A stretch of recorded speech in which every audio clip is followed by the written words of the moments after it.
선생님 안녕하세요. 제게는 가슴 아프게 일이 좀 잘 풀리지 않는 친동생이 있습니다. 그래서 제가 궁여지책으로 도원 강의에 회원 가입을 제 임의로 하고 지금 같이 기도를 하고 있습니다. 근데 동생은 전혀 내용은 알지 못하고 있고요.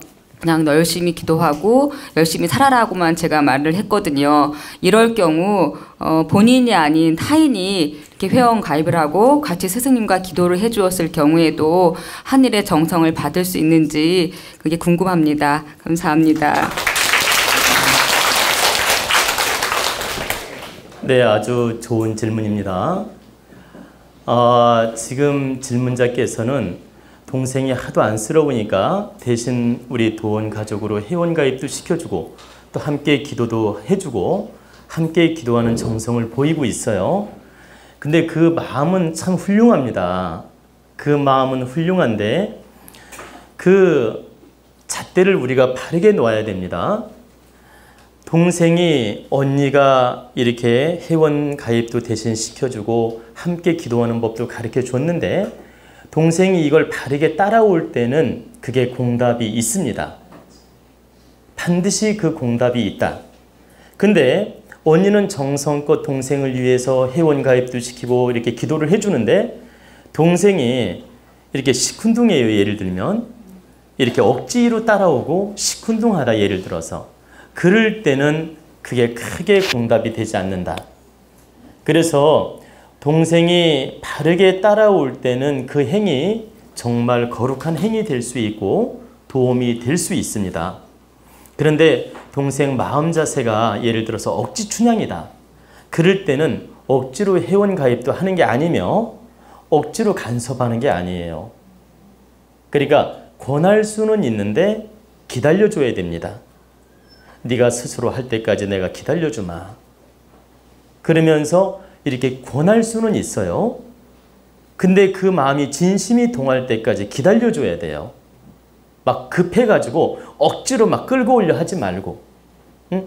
그게 바른 것이지. 막 안타깝다고 막 억지로 마음이 없는 걸 끌고 온다든가 억지로 회원가입을 시킨다든가 이렇게 억지로 이렇게 막 강의를 듣게 하려고 한다든가 억지로 기도를 시킨다든가 이런 것은 바르지 않다. 그럴 경우에는 언니가 복을 받는 건 있어요. 그러나 동생은 큰 의미가 없다. 그러니까 본인이 정성을 쏟는 복은 있어요. 그러나 동생한테 크게 공답이 되지 않는다. 그래서 그럴 때는 절대적으로 기다려주면서 네 스스로 생각해봐라. 네 스스로 노력을 해봐라. 이러면서 기다려줘야 돼요. 그리고 그 스스로 마음이 통할 때 체크를 해가지고 도와주는 거예요. 그리고 여러분들 아셔야 되는데 대신 도원대학당 회원이 되게끔 가입시키지 마십시오. 대신하는 거 절대 원하지 않습니다. 왜 대신하지 말라 하느냐? 저는 여러분들을 진심으로 위하고 싶지 숫자 늘리기로 하고 싶지가 않습니다. 그러니까 진심으로 여러분들한테 득이 되고 복이 되고 잘되게 도와주고 싶은 것이지 회원 가입수 늘리고 싶은 게 아니다는 얘기예요. 그렇기 때문에 형제를 위한다는 명목으로 또 뭐 친척을 위한다는 명목으로 대신 가입시키지 말라는 거예요. 스스로 행을 하고 스스로 노력을 할 때 복을 받는 것이지 형제가 대신한다고 그 복을 받을 수가 없다. 그렇기 때문에 여러분들이 아무리 내가 가족을 돕고 싶다 하더라도 그 질량과 마음 자세와 그 기운을 보고 판단하셔야지 내 잣대로 억지로 끌고 오려고 하지 말란 얘기입니다. 그리고 어느 정도 따라올 때는 잘 설득해서 도와줘도 돼요. 어느 정도 따라올 때는. 근데 전혀 말을 듣지 않을 때 억지로 내가 끌고 오려고 하면 오히려 내가 힘들어집니다. 상대도 힘들지만 내가 힘들어져요. 즉 동생도 힘들지만 내가 힘들어진다. 그러니까 동생이 억지로 이렇게 따라오려고 하거나 거부 반응을 일으킬 때는 절대적으로 억지로 이렇게 도우려 하지 마라. 그건 월권 행위가 된다.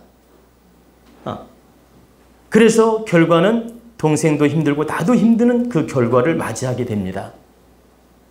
그래서 여러분들이 분별을 바르게 해야 될 건 내가 아무리 돕고 싶다 하더라도 도움이 되는 게 있고 안 되는 게 있어요. 복을 받는 건 자기 행위 반드시 있어야 돼요. 반드시 자기 노력이 있어야 되고, 그래서 내가 도우려고 노력은 해보지만 안 따라올 때는 억지로 권고하거나 억지로 끌고 오려 하지 마라. 그냥 기다려주는 게 바람직하다. 그리고 기다려주는 것이 그 사람을 득되게 하는 거예요. 그리고 여기서 여러분들이 하나 알아둬야 될 건 자손은 그렇지 않아요. 자손은 내가 품어안는 기운이기 때문에 말을 듣든 안 듣든 내가 늘 기도해주고 내가 늘 마음을 써주고 내가 늘 품어주는 마음으로 정성을 다하면 그게 공덕이 됩니다. 자손은 예를 들면 자손들한테 야, 너 이 공부 좀 해볼래 하면 말 안 들을 거 아니야. 예를 들면. 그리고 또 이렇게 뭐라고 할까, 엄마가 시키는 대로 아이들은 말을 안 들을 수 있지 않습니까? 뭐 강의를 떠나서도 엄마가 절에 가는 걸 좋아할 수도 있지만 싫어할 수도 있잖아. 그렇지 않습니까?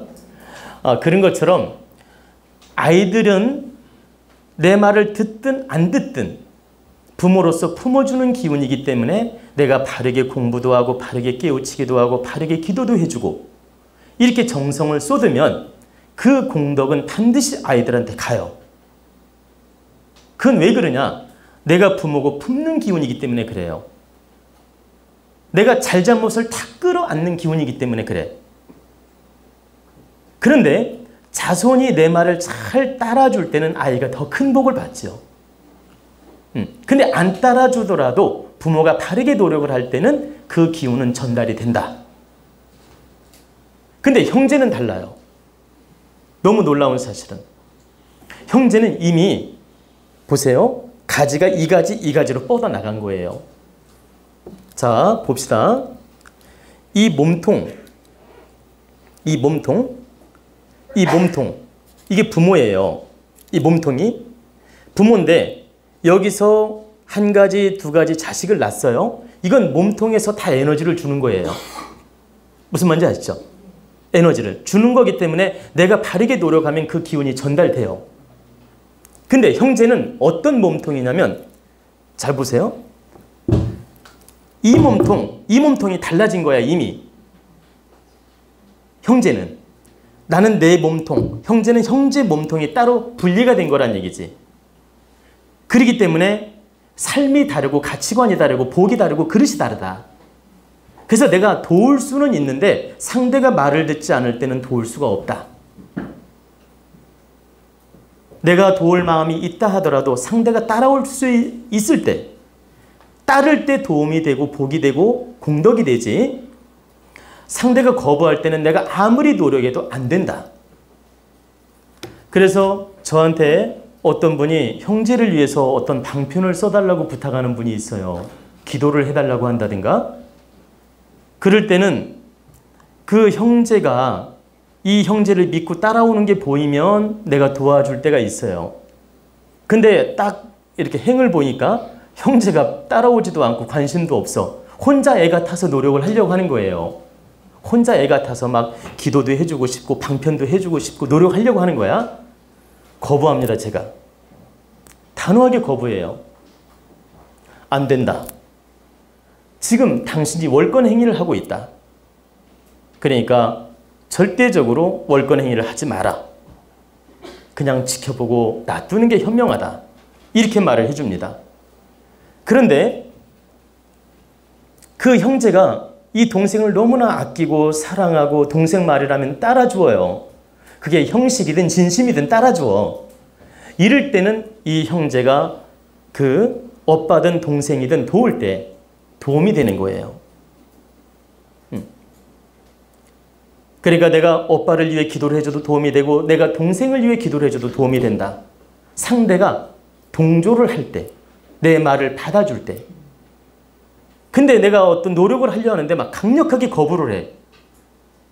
이때는 절대 집착하지 말고 내려놔야 된다.